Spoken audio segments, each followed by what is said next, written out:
वर्ष 1951-52 में देश के प्रथम आम चुनाव हुए और जनता ने अपने बहुमत के आधार पर देश की पहली लोकतांत्रिक सरकार का गठन किया। 1957 और इसी तरह से 1962 के चुनाव हुए, लेकिन 1967 के चुनाव में कांग्रेस इतना अच्छा प्रदर्शन नहीं कर पाई जितना उसे करना चाहिए था, क्योंकि पंडित जवाहरलाल नेहरू थे नहीं और इंदिरा गांधी जी को राजनीति का उतना अनुभव नहीं था। 1950 में बना था देश का एक ऐसा संवैधानिक निकाय जिसे हम इलेक्शन कमीशन के नाम से जानते हैं। 1950 से लेकर 1989 तक लगभग 39 साल तक केवल इलेक्शन कमीशन में एक ही सदस्य थे और एक ही सदस्य के रूप में इलेक्शन कमीशन काम कर रहा था। लेकिन एक बड़ा बदलाव आया।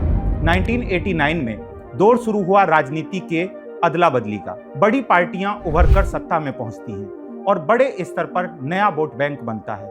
कारण है राजीव गांधी जी के शासनकाल में वोट डालने की आयु को 21 से घटाकर 18 कर दिया गया 61वें संविधान संशोधन 1989 के द्वारा। ऐसे में लाखों की संख्या में नया वोटर बन चुका था, नई पार्टियां राजनीति में आ चुकी थी और इसी तरह से इलेक्शन कमीशन का काम बढ़ता है। अब इलेक्शन कमीशन में भारत सरकार के द्वारा 2 सदस्यों को और शामिल किया गया और इस तरह से 1989 के बाद इलेक्शन कमीशन ऑफ इंडिया 3 सदस्यों का निकाय बना।